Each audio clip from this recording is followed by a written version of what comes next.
अच्छा सर जी, बस आमना ज्वाइन करें तो अभी हम लाइव कर लेंगे, ठीक है?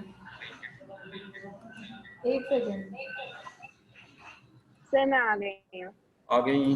अच्छा आमना, मैं अभी लाइव जाने वाला हूँ।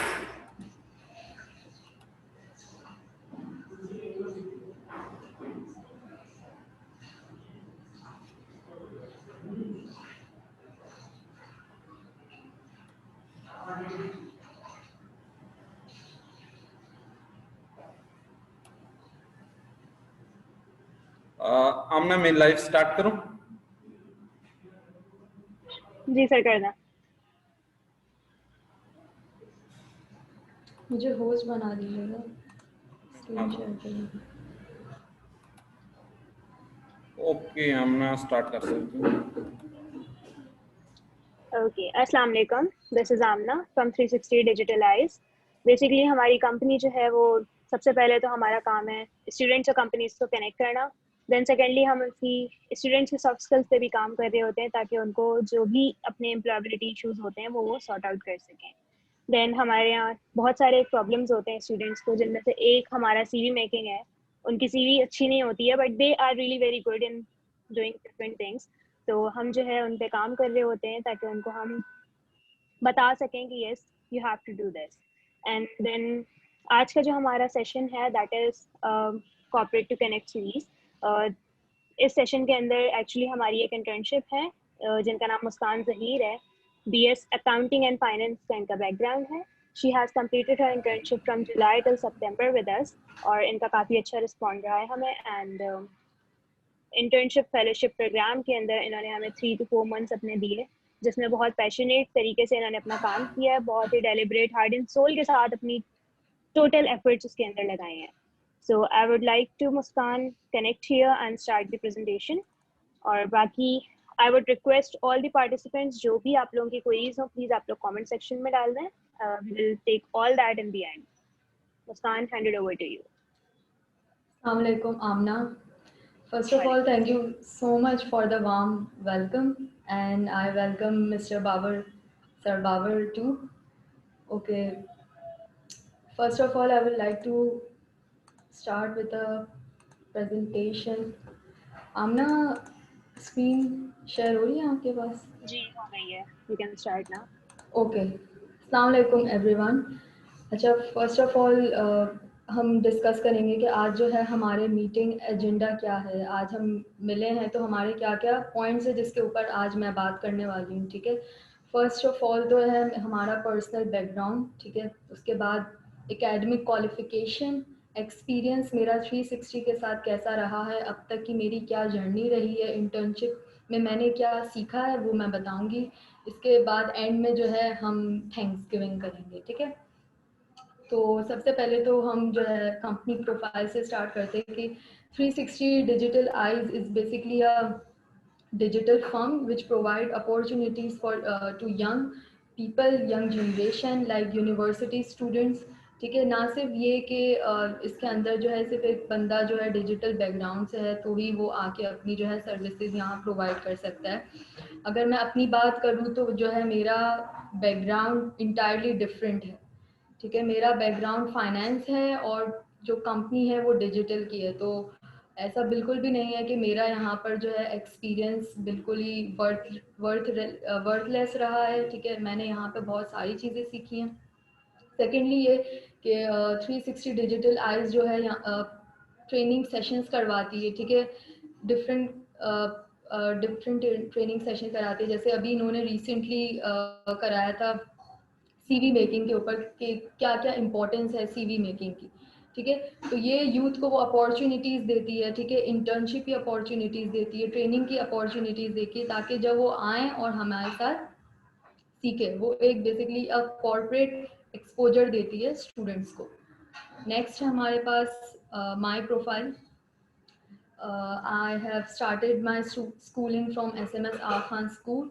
After that, I have done intermediate in engineering from Aga Khan Higher Secondary College. After that, I am currently pursuing a degree in BS Accounting and Finance from Bharia University.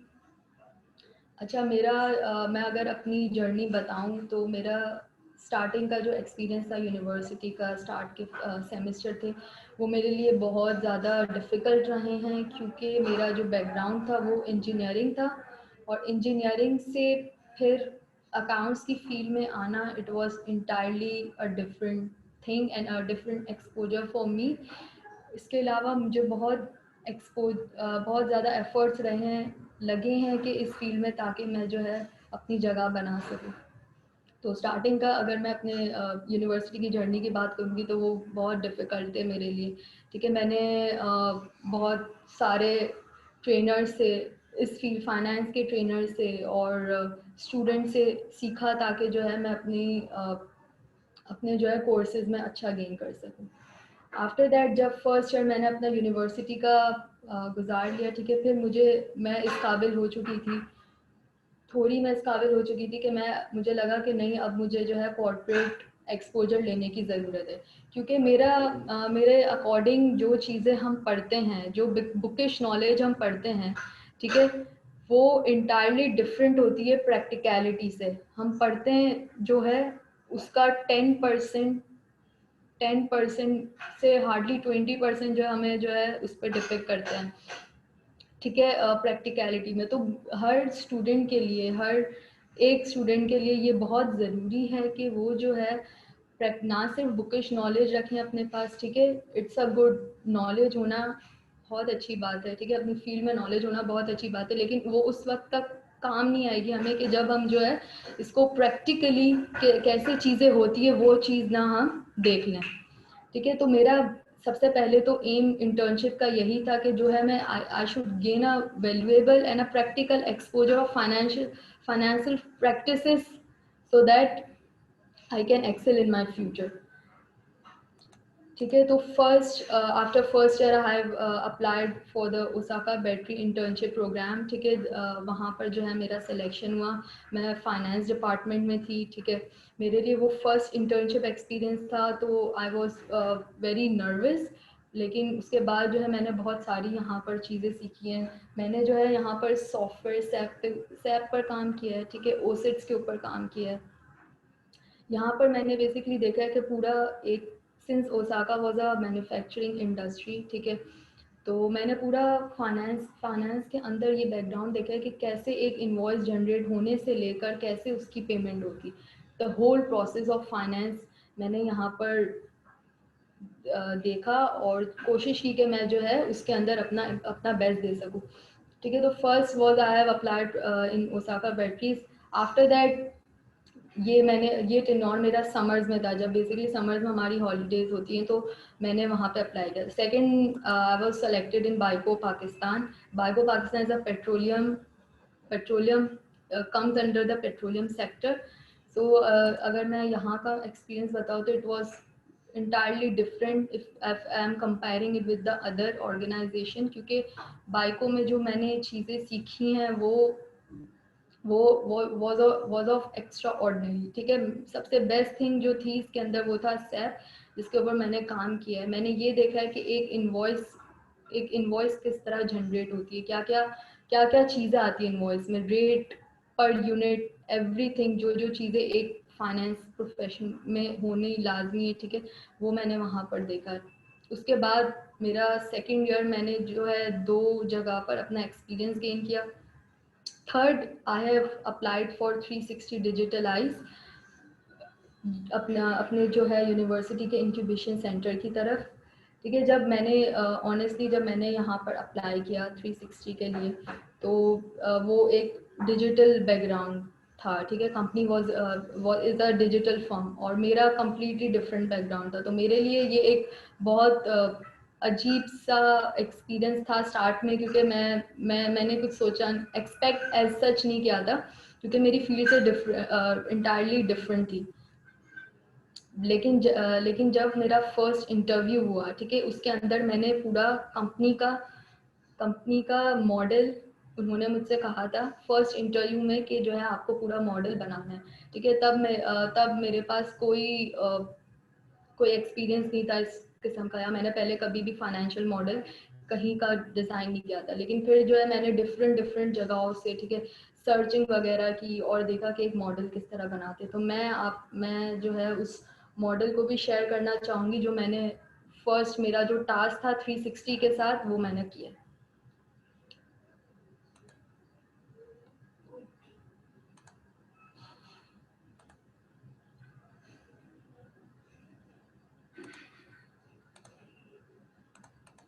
Amna, screen is visible. Yes, screen is visible. Okay. So this is it. This is a 360 digitalized financial 5 years financial analysis that I have done. This contain a table of content of financial highlights, quick financial highlights. हम इसके ऊपर मेरी कोशिश है कि मैं ज़्यादा से ज़्यादा बता सकूं कि मैंने इसके अंदर क्या क्या चीज़ें की। अच्छा, फर्स्ट ईयर फाइनेंशियल प्लान था, इसके अंदर हमारे पास forecasted revenue, basically financial modelling हम ये करते हैं कि हम आने वाले फ्यूचर में ये देखना चाहते हैं कि कंपनी कहाँ स्टैंड करती है, ठीक है। तो स्टार्टिंग का फर्स्ट ईयर का हमारे पास एक्चुअल डेटा था, जैसे कि ये एक मैन्युफैक्चरिंग कंपनी नहीं है, 360 इज़ नॉट अ मैन्युफैक्चरिंग, तो ये हमारे पास आती है एक सर्विस प्रोवाइडर में आती है, ठीक है। तो फर्स्ट हमारे पास इसमें डिजिटल मार्केटिंग, हमारे जो रेवेन्यूज़ हम कंपनी किस तरीके से कलेक्ट करती है वो है यूनिट सोल्ड, ये ब्रांडिंग वर्कशॉप्स, डिफरेंट वर्कशॉप्स कराती है डिफरेंट यूनिवर्सिटी में जाके, तो ये हमारे यूनिट्स है। इसके बाद हमने ईच यूनिट्स को जो है अपनी प्राइस से, पर यूनिट प्राइस से मल्टीप्लाई किया है, तो हमारे पास एनुअल रेवेन्यू पर प्रोडक्ट आया है, ठीक है। ये हमारा रेवेन्यू है। इसके बाद कॉस्ट ऑफ गुड्स सोल्ड, मतलब इन सर्विसेज को देने के लिए हमारे क्या क्या एक्सपेंसेस हुए, हमारी क्या कॉस्ट लगी है। तो उसके बाद इसके लिए हमने अपना ग्रॉस मार्जिन निकाला है, ठीक है। तो आप यहाँ देख सकते हैं कि हमने इसके अंदर इफ़ का फॉर्मूला अप्लाई किया है, जिसके अंदर हमने ग्रॉस मार्जिन 30% अपनी कॉस्ट के ऊपर लगा है। किसी में 30 है, किसी में 25 है, फिर 25 है, फिर 30 है, ठीक है। इसके अलावा कुछ, अच्छा, इसके अंदर हमने बहुत सारी ऐसी चीज़ें भी ली हैं जो हमने अज्यूम की है, ठीक है, just to complete our model. इसके अंदर सारी चीज़ें वो नहीं है जो एक्चुअल है, ठीक है, बहुत सारी चीज़ें इसके अंदर हमने अज्यूम की है।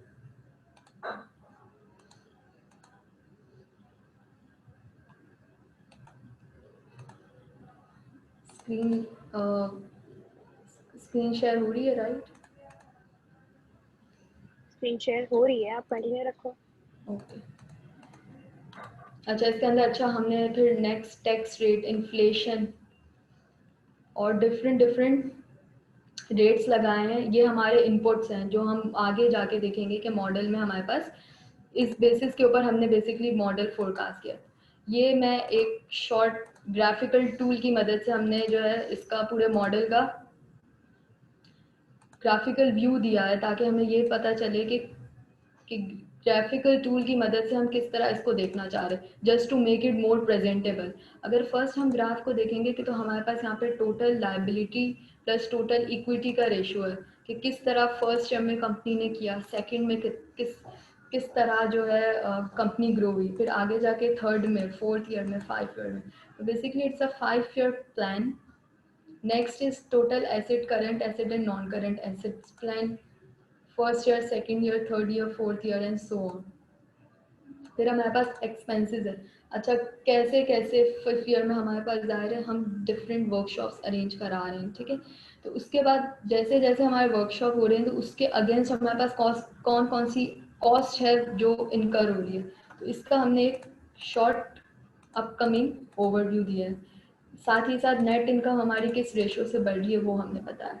Same as revenue, cost of goods sold, cash and cash equivalent, cash beginning, और इसके बाद हमने कैश फ्लो स्टेटमेंट के किस किस ऑपरेटिंग एक्टिविटीज से हमारे पास क्या कैश है, इन्वेस्टिंग से क्या है, फाइनेंसिंग से क्या है। The model is still incomplete, ठीक है, इसके ऊपर अभी हम मज़ीद वर्क कर रहे हैं। तो इसके अंदर हमारी सारी जो अजम्पशंस है वो अज्यूम की हुई है, ठीक है, ये एक्चुअली प्लान नहीं हुआ है, ठीक है। तो इसकी it's still in under process. मैं यहाँ दिखा देती हूँ फाइनेंशियल हाइलाइट्स हमारे पास। क्विक के जैसे ईयर 1 में हमारे पास टोटल एसेट्स किस रेशो से बढ़े हैं, करंट एसेट्स हमारे ईयर 1, ईयर 2, ईयर 3 में किस रेशो से बढ़े, non current assets, total liability, equity, ये हम ये पहले भी यहाँ इस ग्राफ वाले में देख चुके हैं। ये जस्ट उसकी न्यूमेरिकल नंबर फॉर्मेटिंग में हमने इसको लिया हुआ है, ठीक है। फिर इसके बाद हमारे पास रेवेन्यू है, इनकम स्टेटमेंट है, इसके बाद ये अगर आप देख रहे हैं तो ये cash flow statement. So it's a company progress at a quick glens.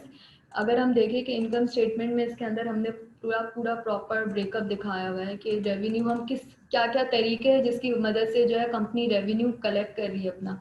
360 किस तरह से रेवेन्यू कलेक्ट कर रही है, वो है digital marketing, through branding, through workshops as we have discussed, and what are the cost of sale, मतलब इन services के अगेंस्ट हमारे पास क्या क्या कॉस्ट आ रही है। जैसे कि अगर हम देखें इसके अंदर कि एक कंपनी की टिपिकली क्या क्या एक्सपेंसेस होते हैं जब भी वो सेल्स करते हैं, तो इसमें होते हैं उसका रेंट आता है, उसका इंश्योरेंस आता है, ठीक है, उसके जो एम्प्लॉयज़ है उसकी सैलरीज आती हैं, उसके टैक्सेस आते हैं, उनकी यूटिलिटी बिल्स, एडमिनिस्ट्रेशन फीस, अगर तो उसने कोई लॉन्ग टर्म डेट वगैरह ली है, ठीक है, बैंक से कोई फाइनेंसिंग ली है, तो उसका ब्रेकअप आता है कि किस रेट से जो है वो उस लायबिलिटी को पे ऑफ कर रहे हैं। इसके अलावा moreover depreciation expense if incur हो रहे हैं कोई, अगर कंपनी के पास fix property plant and equipment है। इस केस में तो हमारे पास ये एक सर्विस इंडस्ट्री है, तो इसके अंदर हमने अज्यूम की है ये सारी अजम्पशन। इसके अलावा सेम इंटरेस्ट एक्सपेंस आ रहा है, फिर आ रहा है profit before tax. As the companies अभी जो है अभी ही न्यूली फॉर्मुलेट हुई है, तो इसके अंदर हमारे पास टैक्सेस नहीं है। ये भी दो हमने इनकम टैक्स और अदर टैक्सेस की जो है वैल्यूज अज्यूम की है। इसके बाद एंड में जो है हमारा गोल, जो हमारा बेसिक गोल है वो है नेट प्रॉफिट के। कंपनी ईयर 1 में जो है हमारे पास क्या नेट प्रॉफिट ला के दे रही है, ईयर 2 में क्या प्रॉफिट है, ईयर 3 में क्या है, ईयर 5 में क्या है। So it is a quick overview of income statement. Now we'll proceed to balance sheet. Balance sheet में हमारे पास है एसेट्स, ठीक है। एसेट ईयर 1 में हमारे पास एक कंपनी के क्या क्या एसेट्स होते हैं, जैसे कि अगर 360 की बात करें कि हमारे पास टोटल इन्वेंट्रीज होती हैं, ठीक है। मोर ओवर ये सारी हमने जो है इसके अंदर अज्यूम किया है, चूँकि ये मॉडल जो है मुझे एक एज अ टास्क दिया था, और सर ने मुझसे यही कहा था कि जो है आप इसके अंदर बहुत सारी चीज़ें अज्यूम कर सकते हैं। तो ये जो building, land and capital, machinery, ये सारी हमारे पास फ़िलहाल कोई एग्जिस्ट नहीं करती हैं, ठीक है। तो ये सारी हमने अजम्पशन ली है जस्ट टू लुक के हम 5 ईयर आफ्टर किस तरह अर्न कर सकते हैं और एक मॉडल किस तरह बनता है। फर्स्ट एंड फॉरमोस्ट ऑब्जेक्टिव यही था हमारा। तो इसके अंदर हमारे पास total assets, total liabilities and equity, ठीक है, इन सब का ब्रेकअप आ गया है, और ये हमारी बैलेंस शीट हमने फोरकास्ट की है। इसके अलावा सेम कैश फ्लो स्टेटमेंट है। कैश फ्लो में हमने देखा है कि ऑपरेटिंग एक्टिविटीज़, ठीक है, ऑपरेटिंग एक्टिविटीज़ में हमारे पास आता है डे टू डे ऑपरेशन में कंपनी क्या जो है अपनी एक्टिविटीज़ इनकर कर रही है, क्या क्या काम कर रही है। तो उसके अंदर हमारे पास वो टैक्सेस है, अकाउंट पेबल्स है, इन्वेंट्री है, ठीक है, ये सारी चीज़ें आ रही है। इन्वेस्टिंग एक्टिविटी में हमारे पास आ रहा है प्रॉपर्टी प्लांट इक्विपमेंट, मतलब कहाँ कंपनी ने कहाँ इन्वेस्ट किया है, तो उसके जो आउटफ्लोज हैं वो इसके अंदर हमारे पास आ रहे हैं। फाइनेंसिंग एक्टिविटी में हमारे पास आती है कि जो जो चीज़ें हमने जैसे बैंक को अपने अंदर रखा हुआ है, ठीक है, बैंक से हमने फाइनेंसिंग ली हुई है तो उसका ब्रेकअप दिया हुआ है कि 5 साल में हम उस लायबिलिटी को कैसे पे ऑफ करेंगे। सो ये हमारे पास टोटल फाइनेंसिंग एक्टिविटी का आ गया। Then beginning balance and ending balance पे हम आए हैं। तो ये एक कैश फ्लो स्टेटमेंट का स्मॉल ओवरव्यू था। नेक्स्ट हमारे पास है लोन स्केड्यूल। लोन स्केड्यूल एक लोन स्केड्यूल हमने बनाया कि 5 इयर्स में अगर तो मैं ले रही हूँ यहाँ पर 1 लाख की बैंक से लोन ले रही हूँ तो 5 साल में हम क्या देखते हैं कि वो लोन हम कैसे पे ऑफ करेंगे, हम किस किस इंस्टॉलमेंट में इसको पे ऑफ करेंगे, हर इंस्टॉलमेंट पे मेरा इंटरेस्ट रेट क्या होगा, प्रिंसिपल अमाउंट मेरा क्या बचेगा, ठीक है। तो ये एक लोन स्केड्यूल हमने डिज़ाइन किया typical. Then we have a depreciation schedule. As I have said, these all the values are assumptions. These are not real. ये 360 का ओरिजिनल डेटा नहीं, ये सब हमने अज्यूम किया। तो हमने ये देखा है कि बिल्डिंग को जब हम डेप्रिशिएट कर रहे हैं तो 5 साल में वो हमें किस किस रिटन डाउन वैल्यू पे शो हो रही है, फर्स्ट ईयर में, सेकेंड ईयर में, थर्ड एंड फोर्थ। मशीनरी का अगर हम मशीनरी को हम डेप्रिशिएट कर रहे हैं तो first year, second year, third and fourth year में हमें वो किस रेट से हमारे पास उसके अंदर डिक्लाइन आ रहा है, ठीक है। हमारा डेप्रिसिएशन एक्सपेंस पर ईयर क्या आ रहा है, हमने इसके अंदर 20% रेट के ऊपर इसको डिक्लाइन किया है, ठीक है, इसको डेप्रिशिएट किया। So this was a quick model of 360 that I have design.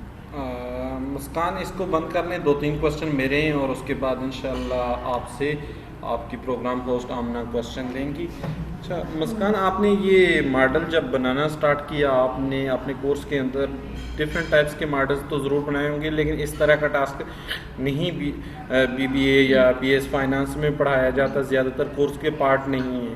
तो आपका इस मॉडल्स के हवाले से एक्सपीरियंस कैसा रहा? इस मॉडल्स के हवाले से हमने मेंटोर्स आपके साथ कुछ कनेक्ट किए थे, उसका कैसा, क्योंकि ये टोटली आपसे के कोर्स से हट के था और ज़्यादातर वहाँ बड़ी इंडस्ट्रीज़ का, उन दारों का बताया जाता है, लेकिन उसका रियल चीज़ों से कोई लिंक नहीं होता। बेसिकली ये इन्वेस्टमेंट मॉडल है बेसिकली, कि आप किसी से इन्वेस्टमेंट लेते हैं या कोई, तो इसका ज़रा आप अपना ओवरव्यू शेयर करेंगी। अगर मैं कहूँ तो मेरा एक्सपीरियंस इस मॉडल के लिए, एज आई हैव सेड, कि मैं स्टार्टिंग में तो बिल्कुल भी प्रिपेयर्ड नहीं थी, ठीक है। मैंने कभी इस तरह का मॉडल डिज़ाइन किया था लेकिन इतने बड़े लेवल का नहीं किया था। मुझे अब भी याद है कि फ़र्स्ट सेशन हमारा हुआ था सर फैसल के साथ, sir Babar, sir Faisal and me. तो वो एक मेरे लिए बहुत बड़ा एक्सपोजर था क्योंकि उन्होंने बहुत सारी इस मॉडल के अंदर सजेशंस दिए थे और साथ में मिस्टेक्स भी बताई थी। तो मुझे एक बड़े मेंटोर से सीखने को मिला, ये मेरे लिए बहुत इम्पॉर्टेंट चीज़ थी, ठीक है। सेकेंडली ये कि बिल्कुल एक ओवरव्यू मिला कि रियल में प्रैक्टिकली कैसे कंपनी चलती है, ठीक है। मुझे पहले नहीं पता था कि जो है अगर मैं किसी कंपनी में जा रही हूँ, ठीक है, किसी भी कंपनी के एक्सपेंसेस क्या होते हैं, किस वे में एक सर्विस इंडस्ट्री एक मैन्युफैक्चरिंग इंडस्ट्री से कैसे डिफरेंट होती है, ठीक है। किस तरह क्या तरीके हैं जिससे जो है कंपनी रेवेन्यू अर्न करती है, ठीक है। क्या कॉस्ट है उन रेवेन्यू के अगेंस्ट जो उसको इनकर होती है, ठीक है। तो ये मेरे लिए मेरे कैरियर के लिए बहुत इम्पॉर्टेंट चीज़ थी और एक ये चीज़ मैंने लर्न की। सेकेंडली जो फैसल सर के साथ मेरा फर्स्ट सेशन था उसके अंदर मैंने एक चीज़ ये लर्न की कि कैसे कम्युनिकेट करते हैं। बेस्ट थिंग इज़ कि किसी बिजनेस प्रोफेशनल से कैसे हम कम्युनिकेट करते। तो मेरा ना सिर्फ ये और मेरा जो है कॉन्फिडेंस भी बहुत बिल्डअप हुआ इस मॉडल के थ्रू। मुस्कान, मेरे ख्याल से आई थिंक लक्की सीमेंट से सीनियर फाइनेंस मैनेजर फैसल मकसूद साहब थे। सेकंड सेशन आपका मेरे ख्याल में IBA के एक मेंटोर्स के साथ हुआ था मेरे ख्याल से। तो ये इंडस्ट्री का आपका फर्स्ट एक्सपीरियंस भी था मेंटोरशिप का। अच्छा, तो उसके बाद जो है आपको जो हर्डल्स आए, जो चैलेंज आए, आपने किस तरह से इस मॉडल्स के हवाले से, स्पेशली क्योंकि ये एक ऐसा टास्क था जो आपके कोर्स का 4 ईयर की डिग्री का पार्ट नहीं था और आपके लिए बिल्कुल न्यू लर्निंग थी, और इसमें आपने मेरे ख्याल से इतना कुछ लर्न किया है कि जिसमें आपको तकरीबन ओवरऑल पूरी डिग्री कंप्लीट हो जाए, ये कह सकते हैं, क्योंकि ये प्रैक्टिकल एक्सपीरियंस था और हर तरह की पूरी एक कंपनी को जो है स्टार्ट से ऑपरेशनल किस तरह करते हैं, डे 1 से लेके एंडिंग डे तक जो है एक्सेलरेट लेवल तक जो है सारा कुछ आपको पता है। आई होप कि चल गया होगा बनाने के बाद। तो आप इसके बारे में थोड़ा सा अपना कमेंट पास करें। IBA के वन ऑफ द जो है मेंटोर के साथ मेरा एक्सपीरियंस बहुत अच्छा रहा, क्योंकि मैंने जो है बहुत सारी, क्योंकि वो खुद ही as a financial modelling teach कर रहे थे, तो उनसे ज़्यादा बेहतर इस मॉडल को कोई एनालाइज नहीं कर सकता था। अच्छा, अगर आप ये मॉडल अगर आप देखेंगे तो इसके अंदर ये, अगर मैं कहूँ तो ये आज इस फेज में है, तो ये इससे पहले 5 to 6 टाइम रिजेक्ट हुआ, तब जाकर हमारे पास ये एक मॉडल पूरा इस तरह का आया। मुस्कान, मैं आपसे एक और चीज़ पूछना चाहूँगा कि आपका मॉडल 5-6 बार रिजेक्ट हुआ, आपको बार बार इम्प्रूवमेंट करना पड़ा, बार बार मेहनत करना पड़ी, एक दिन पूरा काम किया, दूसरे दिन पता चला यार ये तो सारा गलत है, तो इससे आप कहीं परेशान या डिसअपॉइंटेड या तो नहीं हुई उसमें आप जो है, क्योंकि मोस्टली फर्स्ट टाइम जो है ये चैलेंज सामने आता है स्टूडेंट्स को और लर्नर को, फ्रेशर को, कि उनकी चीज़ें जो वो अपने हिसाब से सोचते हैं कि बहुत ज़बरदस्त किया हुआ है, लेकिन जब मेंटोर ट्रेनर के पास या सीनियर के पास जाते हैं तो वो सारे का सारा जीरो पे ला के खड़ा कर देता है। तो इसमें आपने कैसे फेस किया?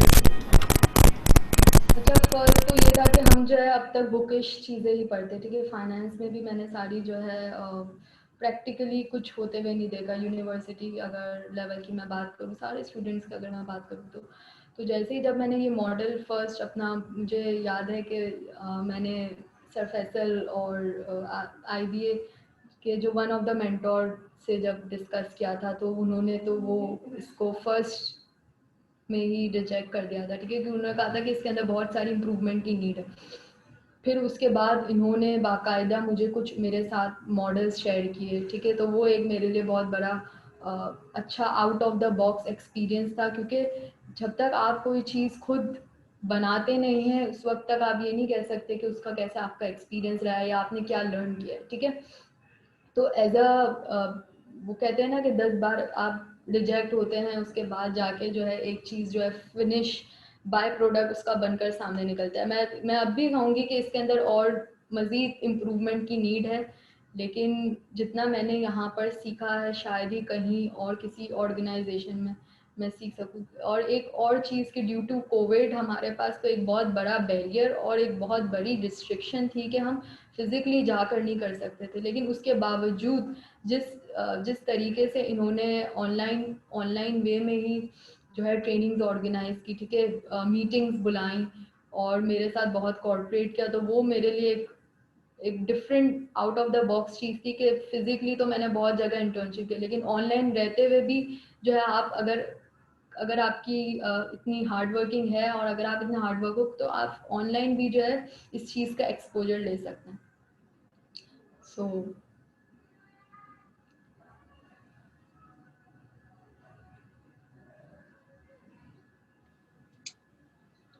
अच्छा मुस्कान, दैट वाज रियली गुड। मुझे एक चीज़ बताओ कि इंजीनियरिंग से अकाउंट्स की तरफ आई, क्या सोच कर आई थी? इंजीनियरिंग में एडमिशन नहीं हो पा रहा था या कुछ और रीजन थे? क्योंकि हमारे बस ये एक बहुत बड़ा फैक्टर होता है स्टूडेंट्स की लाइफ में।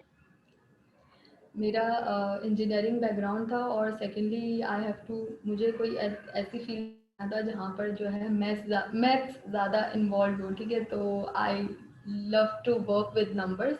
तो मैंने जब क्योंकि मुझे याद है कि ये जब फील्ड आई थी तो ये फील्ड बहरिया में भी न्यू थी और as in accounting and finance इतनी कोई जो है पुरानी फील्ड नहीं है कि जिसके बारे में जो है सबको पता हो, ठीक है।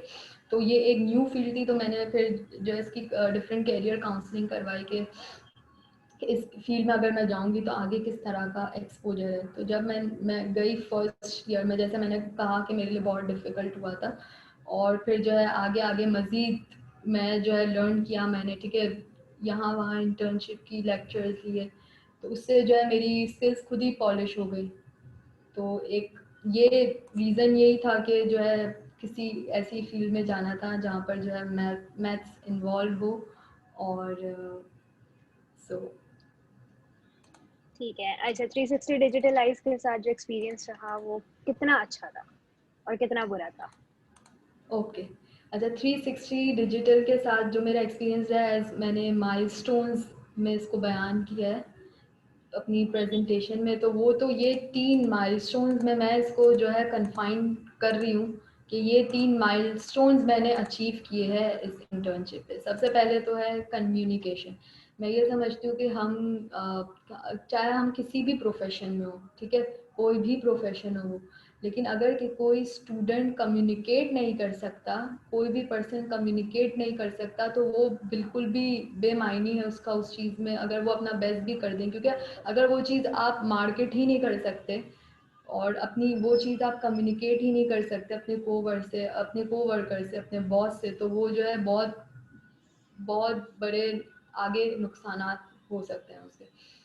तो फर्स्ट मैंने जो है अपनी एक स्किल पॉलिश की है, वो कम्युनिकेशन स्किल्स थी कि कोवर्कर्स के साथ कैसे जो है डील करना है, बॉस के साथ कैसे डील करना है। तो एक one of the milestone was this. Secondly था financial practices. Obviously, as I have said that we have prepared the USA project for upcoming 6 months, which was a very big thing because इसके अंदर more than 200 startups were compete कर रहे हैं, ठीक है। अभी तक इसका रिजल्ट नहीं आया है, लेकिन जब मुझे ये बात पता चली थी कि हम सिर्फ 360 नहीं है, उसके साथ और भी मजीद 100-200 के करीब जो है स्टार्टअप्स हैं जो अपना फॉर्म जो है इस प्रोजेक्ट के अंदर डाल रहे हैं, तो वो मेरे लिए बहुत टफ था और बहुत ज़्यादा मुझे इसके अंदर एफर्ट लगे हैं उस चीज़ को अपने एंड तक ले जाने में। वो अब भी अंडर हम जो है प्रोग्रेस ही है, क्योंकि वो फाइनलाइज होने में अभी वक्त लगेगा, लेकिन जितना मैंने उस प्रोजेक्ट में बनाया है वो मैं आपको शो करती हूँ।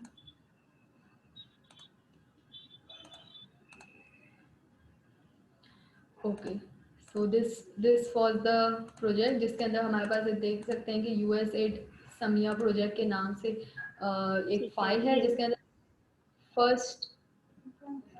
फर्स्ट हमारे पास डिटेल बजट आ रहा है, समरी आ रही है, कॉस्ट आ रही है, एक्टिविटी आ रही है। बेसिकली इसके अंदर तो इन्होंने ये बताया हुआ है कि आपको जो है अगर सैलरी आप डाल रहे हैं अपने मॉडल में, ठीक है, आप बता रहे हैं कि अपकमिंग 6 मंथ्स में मैं जो है इतने नंबर ऑफ स्टूडेंट्स को इनरोल करूँगा, नंबर ऑफ स्टूडेंट्स को रोज़गार दूंगा, तो उसका ब्रेकअप बताना है कि आप किसको किस पोजीशन पे ला रहे हैं। इसके बाद डायरेक्ट कॉस्ट, आपके 6 महीने के आने के अपकमिंग 6 मंथ का क्या प्लान है, उसकी क्या कॉस्ट आएगी। अगर आप ये सोच रहे हैं कि अगले 6 महीने में मैं जो हूँ एक ट्रेनिंग सेंटर बना रहा हूँ या मैं एक सेशन ही ले रहा हूँ, तो उसकी क्या क्या कॉस्ट इनकर होगी, उसका जो है पूरा ब्रेकअप हमें इसके अंदर बताया है। सेकंड जो है एक्टिविटी सर्विस, मतलब क्या क्या आप सर्विसेज देंगे इसके अंदर। हम जाते हैं इसके डिटेल बजट के ऊपर। डिटेल बजट में पूरा इसका ब्रेकअप हमने यहाँ बताया हुआ है कि ठीक है मुस्कान, ये आपने काफ़ी डिटेल समझा दिया, इसकी तरफ मत आएं। Okay We all know that finance is a leading thing for any organization or company. जब तक जाहिर सी बात है फाइनेंसेस ना हो तब तक हम कुछ नहीं कर सकते, ठीक है। तो अगर हम बात करते हैं कि अकाउंटिंग एंड फाइनेंस, तो ये दो अलग अलग फील्ड्स हैं, राइट। अकाउंटिंग कुछ और चीज़ है, फाइनेंस कुछ और चीज़ है, बट नाउ अब हम जो यूज़ करते हैं इसको as a single field use कर रहे होते हैं। इसकी क्या रीजंस हैं कि हम लोग दो अलग अलग चीज़ों को एक ही प्लेटफॉर्म पर लेकर आ गए? दोनों चीज़ों को एक ही प्लेटफॉर्म के साथ लाने से मैं इसको ऐसे रिलेट करती हूँ या मैं इसको ऐसे समझती हूँ कि जैसे कि अकाउंटिंग की जब हम बात करते हैं तो वो तब हम जो है इंटरनली ऑर्गेनाइजेशन की बात करते हैं। मतलब अकाउंटिंग में हमारे पास इंटरनल डिपार्टमेंट, इंटरनल रिपोर्टिंग की बात आती है कि जैसे कि सैलरीज है, ठीक है। तो जब तक हमें अकाउंटिंग नहीं आएगी तब तक हम फाइनेंसिंग की तरफ कैसे जा सकते हैं। फाइनेंसिंग इज़ जब हम financing is external reporting basically, जिसके अंदर हम स्टेटमेंट्स और फाइनेंशियल मॉडल ये सारी चीज़ें बताते हैं। फाइनेंशियल मॉडल तो बहुत आगे की बात है, ठीक है, वो तो बहुत एक एडवांस लेवल है। सबसे पहले तो हमें ये देखना है कि अकाउंटिंग किस तरह, अकाउंटिंग की कैसे प्रैक्टिसेस होती है। विदाउट अकाउंटिंग हम फाइनेंसिंग की तरफ नहीं जा सकते। तो इसीलिए ये दोनों फील्ड को आपस में जो है इन्होंने इंटीग्रेट किया हुआ कि क्योंकि ये एक पूरा प्रोसेस है। Without financing accounting is incomplete, accounting without accounting के बना फाइनेंस इज इनकम्प्लीट। तो इसीलिए इन दोनों को इंटीग्रेट किया है ताकि जो है कोई भी बिजनेस है अकाउंटिंग से लेके फाइनेंसिंग की तरफ पूरा जो है अपना प्रोसेस और पूरी फाइनेंशियल प्रैक्टिसेस को जो है देख सके। ठीक है। अच्छा, ड्यूरिंग दिस इंटर्नशिप पीरियड कोई ऐसा पॉइंट जहाँ पे डिमोटिवेट हो गई हो कि नहीं यार ये काम नहीं करना बस? डीमोटिवेट वो जैसे ऐसे मैंने बताया कि जब फर्स्ट टाइम जो है मैंने जो मॉडल बनाया था वो रिजेक्ट हुआ था, तो वो सबसे ज़्यादा डीमोटिवेटिंग था मेरे लिए, क्योंकि नंबर डीमोटिवेटिंग भी था और साथ में ये था कि मैं जो है इसको आगे लेके नहीं चल सकती, क्योंकि मैंने तो कभी इसके ऊपर काम ही नहीं किया था। तो ये एक सबसे ज़्यादा, क्या कहना चाहिए, बहुत ज़्यादा अफसोस की बात थी। लेकिन जैसे जैसे एज सर सेड कि हमें जो है मिलाया, ठीक है, हमें जो है डिफरेंट मेंटोर से मुझे मिलाया, ठीक है, हमने जब मिलकर बैठकर इसके ऊपर काम किया, उन्होंने कुछ चीज़ें बताई, मैंने कुछ चीज़ें सजेस्ट की, तो उसके बाद जो है ये पूरा मॉडल हमारे पास आज जाकर खड़ा हुआ है। अच्छा, इसके अलावा अगर हम, आपने 5 ईयर कंपनी का जो फाइनेंशियल प्लान है वो तो बना दिया, आपके खुद के 5 ईयर्स प्लान क्या है? 5 इयर्स प्लान सिंस मैं ये कहना चाहती हूँ कि जो है मैं अभी भी एक लर्निंग स्टेज में ही हूँ, ठीक है, एंड मैं ये समझती हूँ कि लर्निंग जो है कभी ख़त्म नहीं हो जा, हम डिस्ट्रिक्ट नहीं करके रख सकते हैं कि ठीक है मैंने 4 साल की जो है ग्रेजुएशन की डिग्री ले ली तो जो है मैंने सारे अपने माइलस्टोन्स अचीव कर लिए, या मैंने आगे एमबीए कर लिया तो मैंने माइलस्टोन्स अचीव कर लिए, सीए कर लिया, एसीसीए कर लिया। तो एज अ स्टूडेंट लेवल की बात करें तो मेरे फिलहाल ये लॉन्ग टर्म प्लान है कि मैं जो है आगे एसीसीए परस्यू करूँ after completing my this degree, and ACCA pursue करूँ। उससे पहले जो है मैं चाहती हूँ कि मैं इंडस्ट्री में किस तरह फाइनेंशियल प्रैक्टिसेस होती है एज अ जॉब, मैं जो है एक अच्छी ऑर्गेनाइजेशन में अपने आप को देखना चाहती हूँ। दिस इज़ माई फिलहाल मेरे गोल्स यही है, एज अ स्टूडेंट लेवल मेरे ये गोल्स हैं। ठीक है, इसके अलावा जैसे बीएस अकाउंट्स तो आई गेस हो गया कंप्लीट, स्टडीज में आगे कुछ कंटिन्यू किया? I am not yet have completed, मेरा ये 4th ईयर है, तो मैं जो है और इसके अंदर चीज़ें कर रही हूँ, सर्च आउट कर रही हूँ। जैसे कि मैंने न्यूली अभी जो है एक्सेल को एज अ बेस बनाया अपने कैरियर के लिए, ठीक है, तो अब मैं जो है एक्सेल के अंदर जो है और मज़ीद चीज़ें लर्न कर लूँ। अगर आप ये मॉडल देखेंगे तो ये भी पूरा हमने एक्सेल के ऊपर ही डिज़ाइन किया। More over the next big thing is power BI, तो मेरा उसकी तरफ भी जाने का प्लान है कि मैं जो है अब मैंने कुछ उसकी क्लासेस ली हैं। तो ये है कि एज अ फाइनेंशियल बैकग्राउंड अगर पावर बीआई और इसका आपस में मर्ज हो गया, ठीक है, नॉलेज और उसके साथ, तो मार्केट में जो है इसकी बहुत वैल्यू है और ये मेरे मेरे कैरियर के लिए बहुत आगे वर्थ होगा। तो मैं चाहती हूँ कि मैं इस फील्ड को भी लेते हुए चलूँ। सही हो गया। अच्छा, क्योंकि आपका फाइनेंस का बैकग्राउंड है, आपने फाइनेंशियल स्टेटमेंट्स बना ली, सब कुछ कर लिया, कंपनी के बारे में काफ़ी कुछ तो आपको पता चल चुका होगा, ठीक है, और आई गेस फाइनेंस के जितने भी डिपार्टमेंट के लोग हैं वही एक कंपनी को सबसे बेहतर तरीके से जानते हैं, उन्हीं को पता होता है कि अंदर क्या चल रहा है, क्या आगे करना है, and future plans and all, right? तो ऐसी कोई बात जो आपको लगी हो कि यार that is really different in this company, जो अभी तक दूसरी कंपनीज में नहीं देखी, as you have a very good experience along with this, तो कुछ ऐसा जो देखा हो जो पहले की कंपनीज में नहीं था और यहाँ पर है? अच्छा, फर्स्ट थिंग मैंने एज आई सेट कि जो है बहुत बड़ा हमारे पास इस बार बैरियर यही था कि जो है कोविड था, ठीक है, तो मैं अपना जो है बिल थैंक्स गिविंग इस चीज़ पे करना चाहती हूँ कि after a lot of down sizing, ठीक है, डिफरेंट जो ऑर्गेनाइजेशन है, कंपनीज है, उन्होंने जो है कम्प्लीटली हायरिंग को रोक दिया था, ठीक है, जितने एम्प्लॉयज़ थे उन्हें भी जो है इन्होंने फायर कर दिया था। तो ऐसे एक इन्वायरमेंट में जो है 360 डिजिटल आइज़ ने हमें ये मौका दिया। तो मेरा सबसे बड़ा रिगार्ड इसी के ऊपर है, इसके ऊपर मैं थैंक्स गिविंग करना चाहती हूँ कि ऑल द टीम, ठीक है। सेकेंडली द बेस्ट थिंग जो मुझे इसके अंदर लगी ये कि वो जो है पूरा पूरा इंटर्नशिप का जो मेरा एक्सपीरियंस था वो पूरा प्लान था। मतलब इसके अंदर अगर कोई एक जूम मीटिंग भी करनी है तो उसकी पहले से ही सारी डिटेल्स आ जाती थी कि ठीक है ये मीटिंग है, इस वक्त इस इंटर्न को जो है टाइम देना है, क्योंकि मेरे साथ और भी सारे थे और भी बहुत सारे स्टूडेंट्स थे, कुछ कंटेंट राइटिंग के थे, ठीक है, कुछ मीडिया के थे, कुछ आईटी बैकग्राउंड के थे। तो जो है हम वर्चुअली इस चीज़ को लेके चलना एक बहुत, मैं समझती हूँ बहुत मुश्किल, बहुत डिफ़िकल्ट टास्क है। और ये जो है 360 का मुझे बिल्कुल बेहतरीन चीज़ लगी है कि इन्होंने अपना जो टाइम एलोकेशन है ईच इंटर्न को पर डिवाइड कर दिया था, ठीक है। कोई ऐसा, अगर आप दूसरे इंटर्न से भी लें तो उनका भी जो है एक्सपीरियंस इस चीज़ में होगा कि अगर कोई कंटेंट राइटर का भी जो कभी बैकग्राउंड से है तो उसने भी इस यहाँ पर आके बहुत कुछ सीखा है जितना मैंने यहाँ पर सीखा है, या शायद मुझसे ज़्यादा सीखा है, क्योंकि कंटेंट राइटिंग और इट्स अ डिजिटल फॉर्म, तो उनका जो है एक्सपोजर इस चीज़ में ज़्यादा। तो एक चीज़ मुझे यहाँ बहुत अच्छी लगी है कि जो है इतने सारे इंटर्न होने के बावजूद इन्होंने सबको बहुत अच्छे से एलोकेट किया।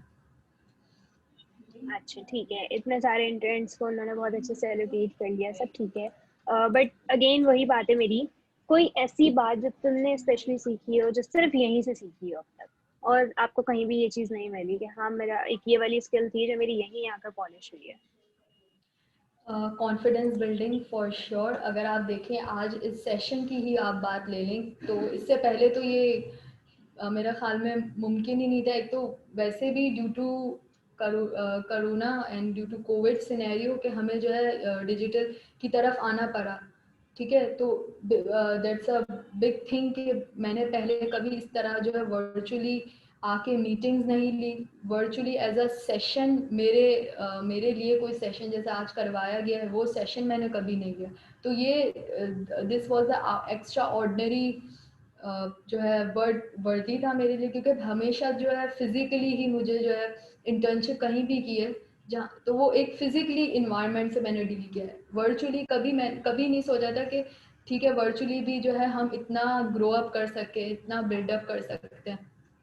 तो ये एक confidence building was a big thing for me कि मैंने किस तरह जो है डिफरेंट को वर्कर से, जैसे मैं अभी एज अ होस्ट आपसे जो है बात कर रही हूँ, तो ये एक मेरे लिए बहुत, मेरे कैरियर में मुझे लगता है बहुत आगे काम आने वाली चीज़।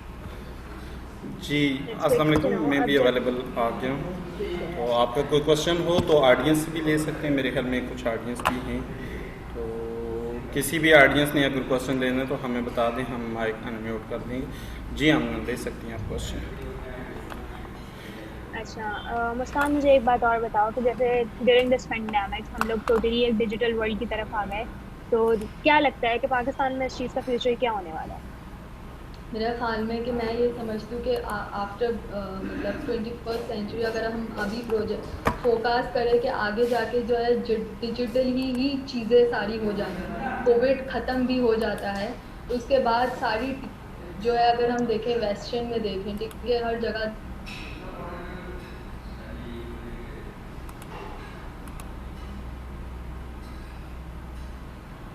मुस्कान इवन कंपनीज की अगर बात करूँ तो कॉस्ट कटिंग की तरफ वो जा रही है, तो वो चाह रही है कि जो है ज़्यादा से ज़्यादा चीज़ें वर्चुअली ही हो। अगर एक कैंडिडेट को इन्होंने हायर भी करना है, अब जो है अब जो है कंपनीज ने जो है वर्चुअली इंटरव्यू कंडक्ट करना शुरू हो गया, which I think is the best thing for both the candidate, the one जो आ रहा है और जाहिर है द एम्प्लॉयर। क्योंकि हम जाते हैं, ठीक है, हम फिज़िकली जाते हैं, इसमें हमारा टाइम, हमारा मनी, तो ये दोनों चीज़ें जो है मेरा ख्याल में सेव हो जाएगी अगर हम डिजिटलाइजेशन की तरफ जाएं, ठीक है। तो अगर हम इस फॉर्म की भी बात करें, 360 की भी बात करें, तो अगर आगे जाके मुझे लगता है कि इसका स्कोप भी बहुत ज़्यादा है, क्योंकि इट्स अ डिजिटल फील्ड और यहाँ पर जो है हम आईटी और डिफरेंट प्रोफेशन से मिल रहे हैं और आगे जाके ये बहुत वैल्यूएबल होने वाला है due to the current circumstances जिस तरह के चल रहे हैं, क्योंकि फिज़िकली चीज़ें अब रिस्ट्रिक्ट हो गई है। और अगर हम देखेंगे बहुत ट्रेनिंग्स भी होती है, जितनी भी ट्रेनिंग्स अब कॉर्पोरेट की ट्रेनिंग्स हो रही है वो सारे सेशंस वगैरह जो है डिजिटल ही की तरफ जा रहे हैं। कोई भी मेरे ख्याल में बहुत मुश्किल से होंगे तो जो वो फिज़िकली पूरा जो है ऑर्गेनाइज करवाएं। आई नो कि फ़िज़िकली की एक अलग इम्पॉर्टेंस होती है और कुछ चीज़ें ऐसी होती है कि जो बिना फिज़िकली फिज़िकली हुए जो है नहीं हो सकती, लेकिन एक आउट ऑफ द बॉक्स पूरे पाकिस्तान ने और मुझे लग रहा है पूरे वर्ल्ड ने ग्लोबली देखी और सीखी कि जो है फिज़िकल के अलावा भी डिजिटली भी जो है हम आपस में बहुत अच्छे और बहुत एक्स्ट्रा ऑर्डिनरी तरीके से डील कर सकते हैं। तो इसकी इम्पोर्टेंस पता चली, बेसिकली डिजिटल की इम्पोर्टेंस पता चली लोगों को। ठीक है, इस चीज़ को अपनी फील्ड से किस तरह से कनेक्ट कर सकती हो कि भाई हमें अकाउंटिंग और फाइनेंस की फील्ड के अंदर जो हमारी डिजिटल वर्ल्ड है वो आगे किस तरह हेल्प कर सकती है? अच्छा, फर्स्ट थिंग तो एज आई हैव सेड कि जो है डिजिटली जब मैंने सुना तो फाइनेंस और मुझे इसका कोई आपस में ताल्लुक़ नहीं रहा, क्योंकि हमने अब तक जहाँ भी मैंने काम किया है वहाँ फाइनेंस में प्रैक्टिकली ही चीज़ें हो रही थी। ठीक है, इनवॉइस सिस्टम में जो है बुक करनी हो या कोई सॉफ्टवेयर अकाउंटिंग का चलाना हो, ठीक है। तो डिजिटली हम इसको ऐसे कर सकते हैं कि अगर हम अपने जो है वर्क फ्रॉम होम में ही डिफरेंट एक्सेस दे दें सॉफ्टवेयर का, अगर हम फाइनेंस की फील्ड में बात करें तो हम जो है घर बैठे जो है किसी भी कंपनी के फाइनेंसिंग प्रैक्टिसेस को बड़े आराम से जो है अंजाम दे सकते हैं। तो ये एक फ़ायदा हुआ है कि जो है हमें जो है ज़्यादा 6 आवर्स से ज़्यादा जो है फिज़िकली जाके काम नहीं करना पड़ता था। अब हमारे पास ये एक एडवांटेज आ गया कि अब हम डिजिटली घर बैठे भी अपना इनकम्प्लीट काम जो है दे सकते हैं, चाहे वो फाइनेंस की फील्ड है या कोई और।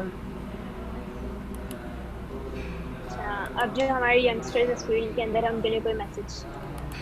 जब फर्स्ट तो मेरा यही मैसेज है डेफिनेटली कि अगर तो जो भी डिग्री वो परस्यू कर रहे हैं, ठीक है, वो इवन फाइनेंस हो, आईटी हो, अकाउंट्स हो, जो भी फील्ड हो, फर्स्ट तो ये कि इट्स इम्पॉर्टेंट, बुकिश नॉलेज बहुत इम्पॉर्टेंट है हमारे लिए, there is no double thoughts in it, लेकिन साथ में प्रैक्टिकली चीज़ें देखना इज़ मोर इम्पॉर्टेंट, क्योंकि हम जो यूनिवर्सिटी में चीज़ें पढ़ते हैं वो सारी बुकिश, मतलब हर चीज़ हमने बुकिश ही पढ़ी हुई होती है, ठीक है। बिल्कुल, वो हम जो है प्रैक्टिकली कहीं भी हमें इम्प्लीमेंट नहीं हो रहा प्रैक्टिकली होता वो कभी सब हमें कुछ। इम्प्लीमेंट करने का मौका ही नहीं मिला।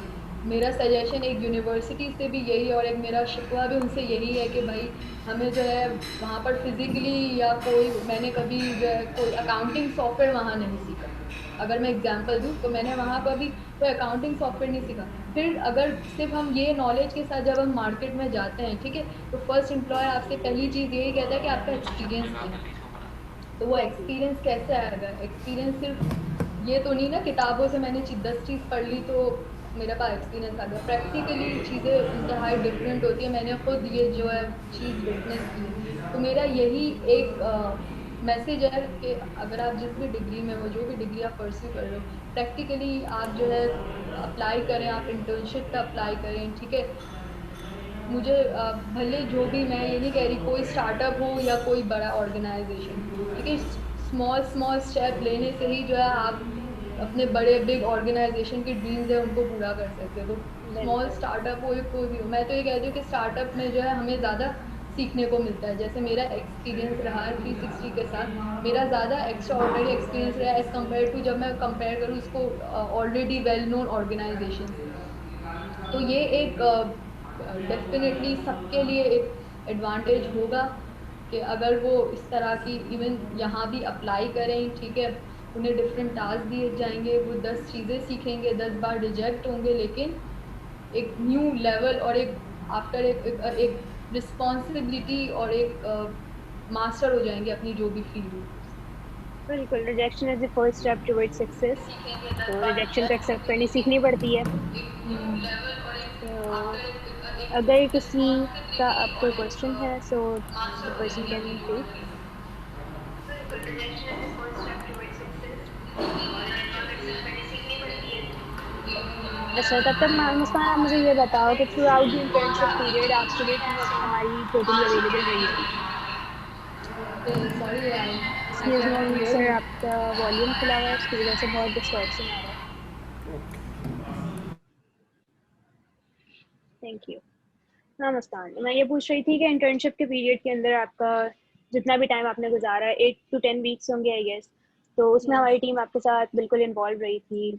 24/7 आपको अवेलेबिलिटी मिली होगी किसी न किसी की, Yes. कहीं भी कोई प्रॉब्लम हुआ तो किसी न किसी ने आपको सपोर्ट किया होगा। Hmm. So do you have any kind of message for the company, या कोई ऐसी बात लगी जिसकी वजह से आप बहुत ज़्यादा प्रॉब्लम में आई हो कि नहीं ये वाली चीज़ की वजह से मुझे इस कंपनी में मुश्किलात का सामना हुआ है?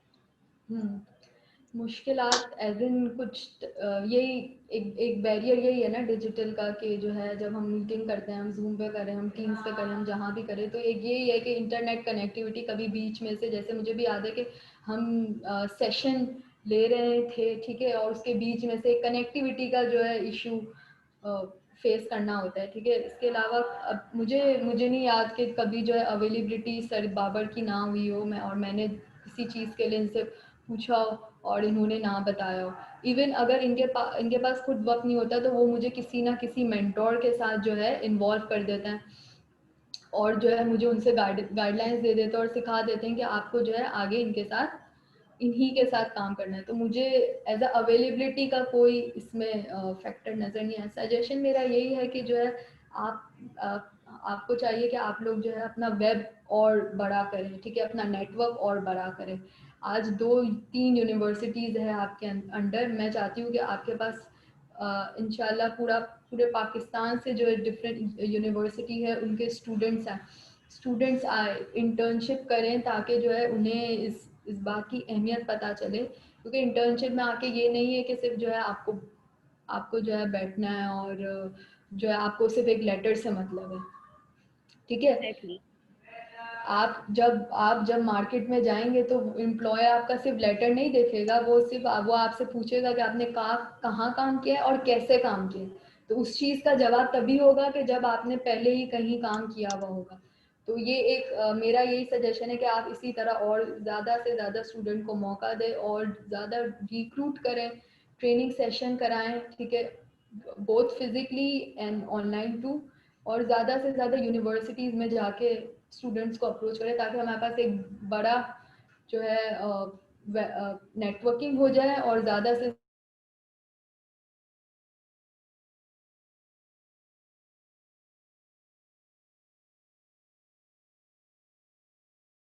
जितना टाइम हमें दिया है, इन बिटवीन हमारे काफ़ी सारे सेशंस भी हुए। Have you attended them? I have attended one session of sir Faisal. उसके अलावा क्या उसका मैंने एक्सपीरियंस रहा था? उसका एक्सपीरियंस एज इन बहुत अच्छा था, क्योंकि उन्होंने इकोनॉमिक लेवल पे, मतलब मैक्रो लेवल पे सारी चीज़ें बताई थी कि हमें क्या क्या तरीके और कौन कौन सी डिफ़िकल्टीज़ है जैसे पाकिस्तान फेस कर रहा है। सबसे पहले तो एक तो कोविड था, कि कोविड की अगर पैंडमिक अभी चल रहा है तो उससे बेस्ट एग्जाम्पल और कोई नहीं है। तो उसके ऊपर उन्होंने बताया था कि किस तरह जो है इस पेंडेमिक ने जो है पूरी तमाम ऑर्गेनाइजेशन को हिलाकर रख दिया है। क्योंकि बहुत ज़्यादा कंपनीज की सेल्स पर इफ़ेक्ट पड़ा है, ठीक है। कंपनीज ने कुछ कंपनीज तो बाकायदा बंद हो गई है, क्योंकि उनकी बिल्कुल, सेल्स बड़ी बड़ी लेवल जो है, मल्टीनेशनल्स कंपनीज हाँ, बन रही हैं। उनकी सेल्स जो है उस लेवल पे नहीं आ पाए, ठीक है, सेल्स ही नहीं हो रही थी। और सेकेंडली रोज़गार की अगर बात करें, लोगों की बात करें, तो बहुत सारे लोगों ने जो है अपनी जॉबलेस हो गए वो। क्योंकि एक सिनेरियो ऐसा था, कंपनीज जो है अपनी कॉस्ट कटिंग की तरफ जा रही थी, तो बाकायदा उन्होंने बहुत सारे एम्प्लॉयज़ को फायर कर दिया। तो ये एक बहुत बड़ा ड्रॉबैक था, और बहुत सारी इकोनॉमिक लेवल पे उन्होंने चीज़ें बताई हैं जो हो रही हैं प्रैक्टिकली कोविड की मदद। तो मैंने ये एक सेशन अटेंड किया था। ठीक है। अच्छा मुस्कान, डू यू रियली थिंक कि जिस तरह से अभी हुआ, बहुत सारी कंपनीज ने अपने एम्प्लॉयज़ को निकाल दिया, तो ये वाला जो इनका बिहेवियर था, that was right towards their employees? I think right तो नहीं है स्टार्टिंग, क्योंकि हम जो है ये कर सकते थे कि उनको वो डिफरेंट, ठीक है, ऑर्गेनाइजेशन की डिफरेंट स्ट्रेटेजीज है। मैं ऐसे यहाँ बैठ के कमेंट नहीं कर सकती कि आप जो है नहीं, ये मैं कर ले, आपको क्योंकि किसी का नाम जाहिर, लेने को नहीं हाँ। बोल रही, एक जनरल हम्म। सजेशन मुझे चाहिए। मैं एक जनरल बात कर रही हूँ कि बहुत सारी कंपनीज ने ये काम किया है, अपने 99% एम्प्लॉयज़ को निकाल दिया, सिर्फ मैनेजरियल लेवल के जो लोग थे वो उनके पास आज भी काम कर रहे हैं। So do you think that was a right approach and right behaviour for a firm to no, do this? And no, उसके नॉट बाद अ फिर राइट। एक प्रॉब्लम पता है क्या आया कि सबसे बड़ा इशू होता है कि आपके जो एम्प्लॉयज़ होते हैं ना, वो आपकी कंपनी का एक चलता फिरता एसेट होते हैं, ठीक है? आपका जो वर्ड ऑफ माउथ क्रिएट होता है वो आपके एम्प्लॉयज़ से हो रहा होता है। आज आपकी इंटर्नशिप खत्म हुई है, आप इस सेशन के अंदर बहुत सारी चीज़ें बताओगे 360 के बारे में, राइट? इसी तरह से यहाँ से जाने के बाद भी जब आप कहीं और भी जॉब करोगी या कहीं और अप्लाई करोगी, definitely you will tell everything about it. तो हमारी जो बातें बन रही हैं, जो कुछ भी हो रहा है, वो हमारे एम्प्लॉयज़ के थ्रू ही हो रहा होता है। अब हम अपने एम्प्लॉयज़ को बगैर किसी वजह के एक सोशल जो वर्क हुआ है, जो पूरी दुनिया के साथ एक इशू आया है, उसकी वजह से हम अगर अपने एम्प्लॉयज़ को निकालते हैं, तो हमारी कंपनी का जो एक बैकग्राउंड रह जाएगा, वो क्या रह जाएगा? उसका इम्पैक्ट क्या रह जाएगा सोसाइटी पे? डेफिनेटली एक गुडविल लूज होने वाला फैक्टर है कि ऑर्गेनाइजेशन की गुडविल जो है बिल्कुल ही रिमूव खत्म होने लगती है, क्योंकि वो एकदम से एम्प्लॉयज़ के ऊपर जो है इतना ज़्यादा लोड, मतलब दे आर जॉबलेस। तो ये एक एसेट आपका, और एक और मुश्किलात ये भी है कि जब हम न्यू एकदम से हायर करेंगे, ठीक है, तो वही प्रोसेस पूरा रिपीट करना, उन्हें फिर से वैसे ही ट्रेन करना, तो ये एक बहुत डिफ़िकल्ट टास्क है। और आप जैसे कह रहे हैं कि एम्प्लॉयज़ को जॉबलेस करना वाज अ कैसा, it was not a definitely right behaviour. वो ये यहाँ ये एक काम भी हो सकता था कि अगर वो जो है ने एक इंस्टॉलमेंट में, या अगर प्रायर ये चीज़ इन्फॉर्म कर दी जाती कि आगे सर्कमस्टेंसेस है, तो मे बी कि दे हैव ऑल्टरनेटिव के वो उसकी तरफ जो है स्विच कर सकते थे, ठीक है। और ये भी एक हो सकता था फैक्टर कि उन्हें एक लो वेजेस पर, नॉट ठीक है, वी अग्री के जो है कॉस्ट का एक इशू है, ठीक है, सेल्स नहीं आ रही, इतनी कंपनी इतना अर्न नहीं कर रही कि वो जो है अपनी जो है लाइबिलिटीज, अपनी सैलरीज, पेरोल्स को चला सके, उसको पे ऑफ कर सके। तो ये कर सकते हैं कि अगर हम मिनिमम वेजेस के ऊपर अगर जो है एम्प्लॉयज़ को रखती हो, तो हो सकता है कि आगे जाके फ्यूचर में जो है एक हमारे पास ये चीज़ें बेहतर हो जाती।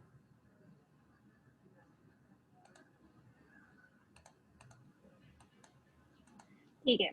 Okay, so we have Sir Babar over here as well. So let me introduce him, क्योंकि पूरे सेशन में वो थे नहीं, आ जा रहे थे बार बार, तो मैं अब उनको इंट्रोडक्शन दे दूँ।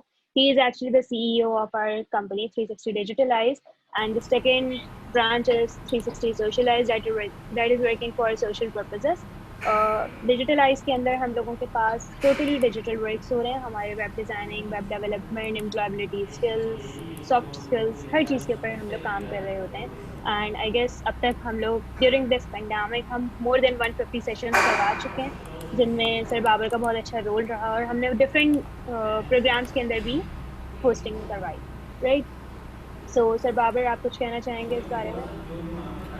अस्सलाम वालेकुम। आई होप आप लोग सब खैर आफियत से होंगे। स्पेशली आई रियली अप्रिशिएट मुस्कान को कि मुस्कान ने बहुत अच्छा सेशन दिया। हम आई होप कि हमारे ऑडियंस को भी बहुत सारा हमारे बारे में नॉलेज मिला होगा और जानने का मौका मिला होगा, और मुस्कान ने अपने एक्सपीरियंसेस शेयर किए। डेफिनेटली एक बहुत बड़ा, न सिर्फ हमारे लिए बल्कि पूरी वर्ल्ड के लिए एक क्राइसिस का सीन था ये, जिस तरह हमें जो है कोरोना के बाद। और सबसे पहली बात तो ये है कि जब कोरोना का प्रॉब्लम चैलेंज आया फेब के एंड में, तो हम खुद परेशान थे कि हम क्या करें।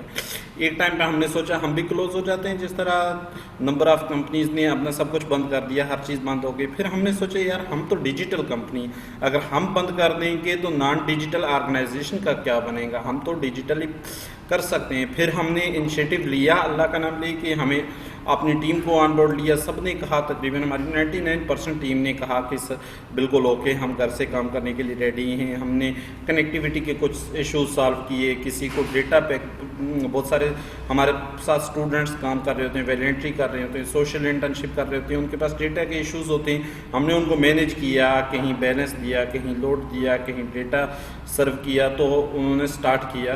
तो फिर हमें पता चला कि नहीं, लोग सीखना भी चाहते हैं, लोग इस चैलेंज से परेशान भी नहीं हैं, लोग इसका सलूशन भी चाहते हैं। तो हमने इनिशिएटिव जो लिया वो कामयाब रहा।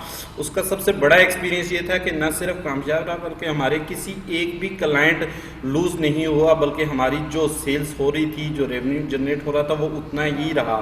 अगर हमारा कहीं रेवेन्यू कम हुआ, प्रॉफिट हमारी कम नहीं हुई। हमारे किसी एक क्लाइंट का बिजनेस नहीं बंद हुआ। और सबसे बड़ी बात कि हमारे नौजवान यूनिवर्सिटीज़ के डिफरेंट एंटरप्रेन्योर्स जो हमारे साथ कनेक्टेड थे या नए आने वाले, उन्होंने हमसे बहुत कुछ लर्न किया, बहुत सारा एक्सपीरियंस किया। हमने नॉर्मल ड्यूरेशन में जितनी इंटर्नशिप प्रोवाइड कर सकते थे यूथ को, जितनी ट्रेनिंग प्रोवाइड कर सकते थे, उससे 400% ज़्यादा हम इंक्रीज़ कर लिया। तो मेरे ख्याल में हमारा तो ये बहुत पॉजिटिव इम्पेक्ट और पॉजिटिव एक्सपीरियंस रहा। हमारी एक टीम मेंबर हैं, उनसे मेरा क्वेश्चन था कि आपने कोरोना वायरस को कैसे पाया। उन्होंने कहा मैंने तो बहुत एंजॉय किया, ऐसा सदियों के बाद होता है। तो बेसिकली ज़रूरी नहीं है कि आप हर चीज़ को नेगेटिव लो या परेशान पैनिक की सूरत में लो। अगर आप पॉजिटिव सोचना शुरू कर दो, यकीन करें कि कोई प्रॉब्लम, कोई चैलेंज आपको कुछ नहीं बिगाड़ सकता। अच्छा, मेरे एक उस्ताद हैं, बेसिकली यहाँ पूरे पाकिस्तान में एंटरप्रेन्योरशिप पढ़ाते हैं, जो बिज़नेस पढ़ाते हैं, उनके सबके उस्ताद हैं। डॉक्टर शाहिद कुरैशी IBA के हैं, CD department centre for entrepreneurship के, बहुत माशाल्लाह ज़बरदस्त रियल थ्योरी पढ़ाते हैं। वो कहते हैं कि चैलेंज दरअसल जो है, जब आपके पास अपॉर्चुनिटीज़ नहीं होती, कोई सोल्यूशन नहीं होता, रिसोर्स ना होना ही बेसिकली एक रिसोर्स है। क्यों कि जब आपके पास रिसोर्स नहीं होगा, जब आपके पास कोई वसाइल नहीं होंगे, उस वक्त आप सोचना शुरू करते हैं, उस वक्त आपकी क्रिएटिविटी जाग जाती है। बिलफर्ज आपके पास जो है, मैंने रिसेंटली अपनी टीम से पूछा था कि आप यूनिवर्सिटी में कभी गई हों और किराया आप भूल गई हों, तो जेब में पैसे ना हों तो क्या किया होगा, पर्स में पैसे ना हों, तो उन्होंने डिफरेंट ओपिनियन दिए। बेसिकली वहाँ सोचने का एक अंदाज़ शुरू होता है। जब आप मुश्किल में फंसते हैं तो उसके सलूशन आते हैं 10 तरह के। तो बेसिकली एंटरप्रेन्योरशिप की और लर्निंग की जर्नी यही है कि आपके पास जब कुछ भी ना हो, उस वक्त आपका माइंड चलना स्टार्ट होता है, तो सबसे बेहतरीन वक्त ही वो होता है। तो बहरहाल हमने इस कोविड के पूरे पीरियड को भी एंजॉय भी किया, एंटरटेन भी किया, सीखा भी। स्पेशली हमारी उम्मीदों को जिन लोगों ने न टूटने दिया, वो आमना जैसे, मुस्कान जैसे, इस तरह के हमारे पास स्टूडेंट्स थे, हमारे इंटर्न्स थे, हमारे फेलोज़ थे, हमारी टीम के बड़े सारे यंगस्टर थे। तकरीबन आलमोस्ट मेरी टीम में कोई 30 से नीचे ऊपर नहीं है। 30 यानी मैक्सिमम एज बता रहा हूँ, मेरे 27-28 से ऊपर मेरी टीम में कोई भी नहीं। सारे यंग हैं, गर्म खून है, खोलता हुआ खून है, और स्पार्क और करंट वाले लोग हैं, और मुस्कुराते हुए फेस हैं। बेसिकली कहने का मतलब ये है कि यहाँ कोई ऐसा हमारी टीम में मेंबर नहीं है जिसका खून स्लो हो गया हो, जो है धीमी स्पीड के साथ चल रहा हो, और वो सारे एनर्जी वाले, हौसले वाले, जज्बों वाले लोग हैं, कुछ करना चाहते हैं। तो यकीनन हमारे पास ऐसे भी बहुत सारे जो हैं स्टोरीज़ हैं, सक्सेस स्टोरीज उन्होंने किया है। हमारे एक फीमेल इंटर्नीज थी, उन्होंने माशाल्लाह जो 3 लोगों को सर्व कर रही थी खाना कोरोना के पहले दिनों में। हमने थोड़ी सी टिप्स दी, उन्हें कोई भी फाइनेंशियली या मॉनेटरी बेनिफिट नहीं दिया, सिर्फ टिप्स दिए। माशाल्लाह इस वक्त 45 टाइप्स के जो खाने सर्व कर रही, 3-4 लोगों को रोज़गार दे रही हैं। एक और खातून को हमने थोड़ा सा सपोर्ट किया था, माशाल्लाह वो स्टेबल हैं। और अच्छा, मैं एक बड़ी ज़बरदस्त चीज़ें बताऊं कि हमने सिर्फ जो है इंटर्न्स को जो है हायर नहीं किया, बेसिकली हमने उन लोगों को भी हायर किया है। ये ऑर्गेनाइजेशन ऐसी है कि जो लोग हमें सिखाने के लिए अपॉइंटेड किए गए थे। हमारे मेंटोर्स जो हैं, सिंध गवर्नमेंट ने हमें फैसिलिटेट किया था, क्योंकि सिंध गवर्नमेंट ऑलरेडी 360 डिजिटलाइज के पीछे है, उनको हमें सपोर्ट कर रही है। रियली अप्रिशिएट सिंध गवर्नमेंट को करूँगा कि सिंध गवर्नमेंट का ICT डिपार्टमेंट हमें हर हवाले से रात को 12 बजे भी, 3 बजे भी, दोपहर के 2 बजे भी जो है सपोर्ट कर रहा होता है। तो उन्होंने हमें एक मेंटोर प्रोवाइड किए थे, माशाल्लाह बड़े ही एक्सपर्ट किस्म के। आमना उनके सेशन ले चुकी हैं ऑलरेडी, उनके साथ 2-3 बार गुफ्तगू हुई होगी, मीटिंग हुई होगी। तो बेसिकली उनको हमने क्लाइंट बनाया है, यानी कि ये चीज़ हमने जब सिंध गवर्नमेंट को बनाई तो उन्हें एक झटका लगा। उनके मिनिस्टर लेवल तक के लोग थे कि यार जिस बंदे को हमने आपको खाने के लिए भेजा था, उसी को आप लोगों ने लूट लिया। खैर मजाक में कहा उन्होंने, लेकिन कहने की बात ये कि हमारे लिए भी गुडविल है कि जो बंदा हमें सिखाने के लिए, टीच करने के लिए आया था, तो वो हमने उसको सीखने पे लगा दिया। ये हमारे लिए एक ऑनर की बात है। हो सकता है कि वो सुन भी रहे हों हमें। उनकी भी बड़ी, हमारे साथ मेंटोर्स की बात करें, जब हम यूथ की बात करते हैं 30 साल से नीचे, हमारे मेंटोर्स 40 से ऊपर के हैं सारे लोग, क्योंकि उनके एक्सपीरियंस उनको कहते हैं कि आप पीछे हमारे बच्चों के हमारे पीछे खड़े हो जाएं, आप हमें वहाँ उस जगह गिरने से बचा लें जहाँ हम गिरें और खाई में डूब जाएं। क्योंकि एक अच्छी, मेरा ख्याल है, मेरा पर्सनल ओपिनियन, एक अच्छी माँ वो नहीं होती कि जो बच्चे को गिरने नहीं देती। बेसिकली गिरने का चांस देने के बाद, जी सर जस्ट गिरने का चांस देने के बाद बचा लेती है, अच्छी माँ वो होती है। तो थैंक यू, मेरे ख्याल से बहुत ज़बरदस्त रहा आज का सेशन। तो मेरी तरफ से आमना आप क्लोजिंग रिमार्क्स देंगी और क्लोज करें। ठीक है sir, thank you so much Muskan, it was really nice to have you on board, ठीक है, and your session was really well. और क्योंकि आज इस इंटर्नशिप का फर्स्ट सेशन था। अच्छा आमना, हम 1-2 मिनट लेंगे। हमारे ये मुस्कान के भी मेंटोर हैं, टीचर हैं, और हमारे भी, मेरे भी मेंटोर हैं, वो हमारे साथ ऑन बोर्ड हैं। मुस्कान सर रजवान हैं ऑन बोर्ड बैरियर यूनिवर्सिटी के इनक्यूबेशन के, तो वो 2 मिनट ऑडियंस के साथ लेंगे। जी मैं उनकी तरफ और एंड करना है इसके बाद सेशन। ओके जी, अस्सलाम वालेकुम, कैसे हैं बच्चों, खैरियत से हैं, ठीक हैं आप लोग?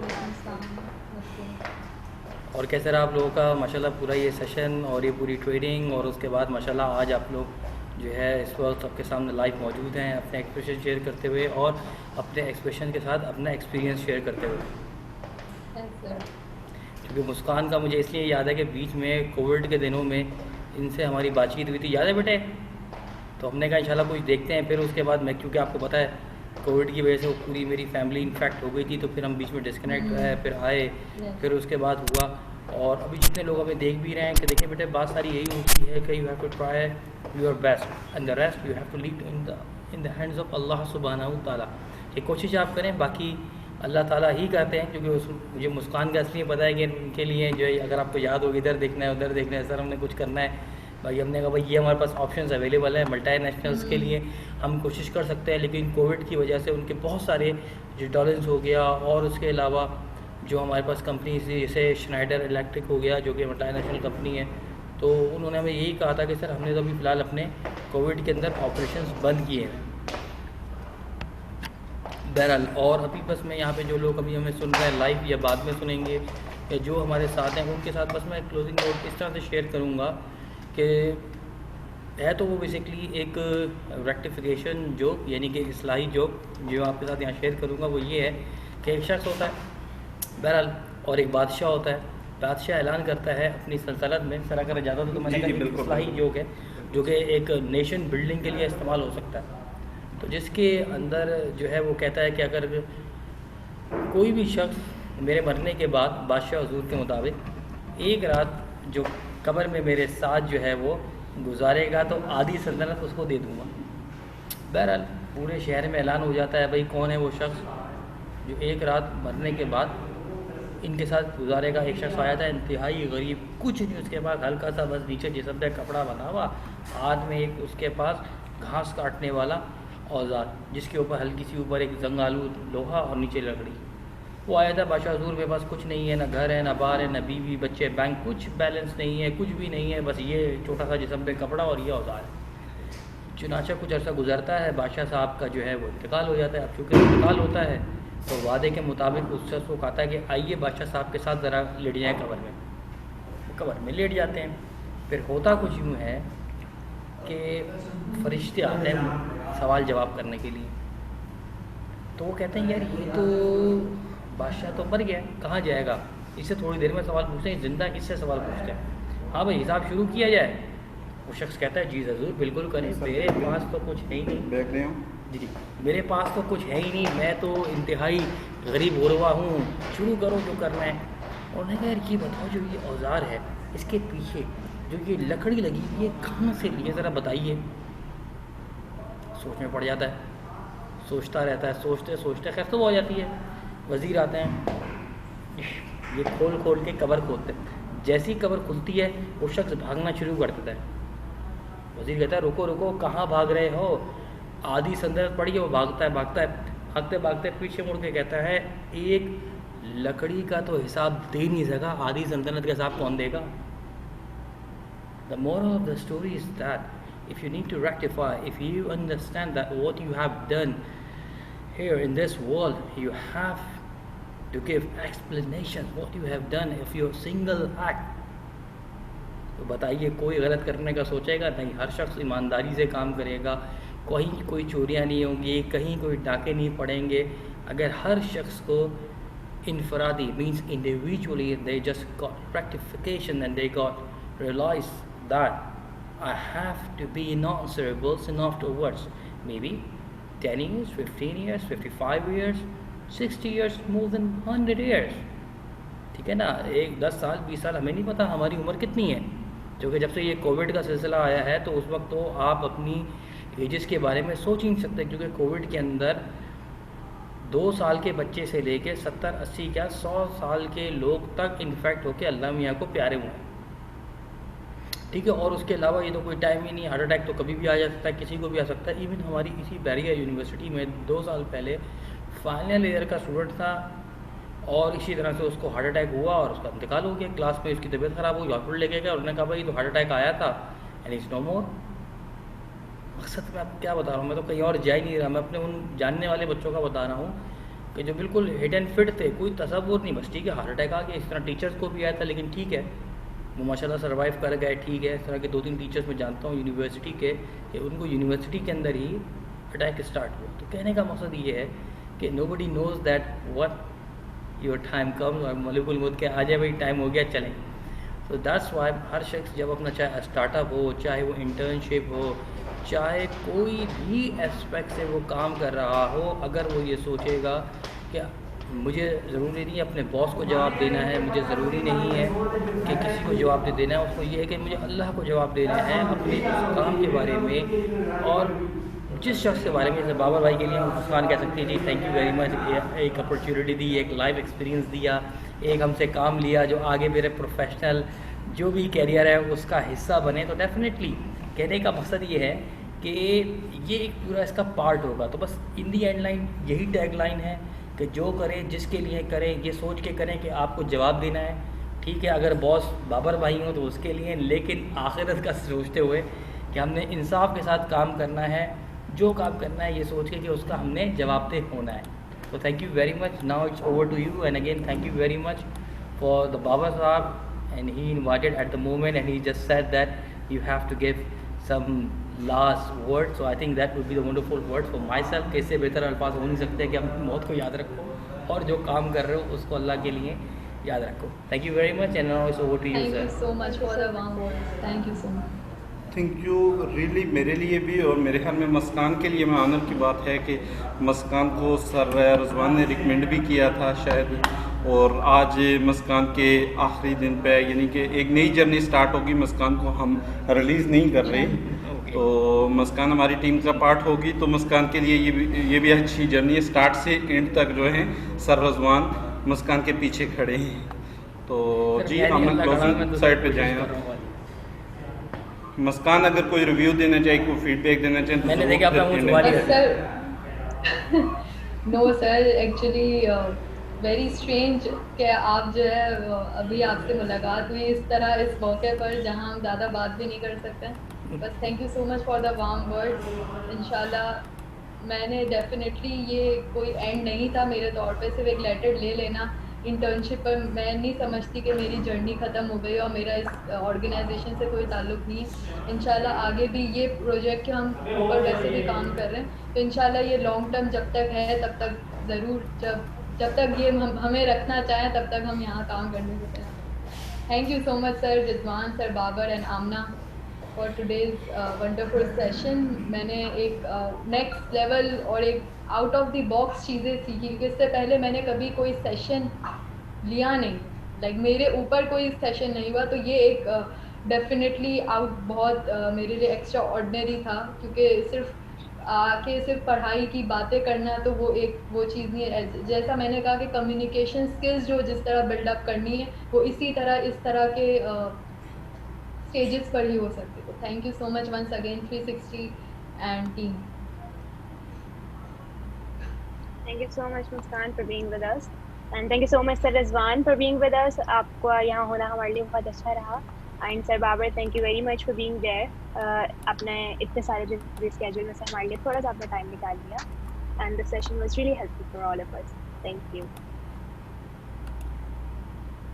थैंक यू, खुदा हाफिज़। जी थैंक यू, अल्लाह हाफिज़।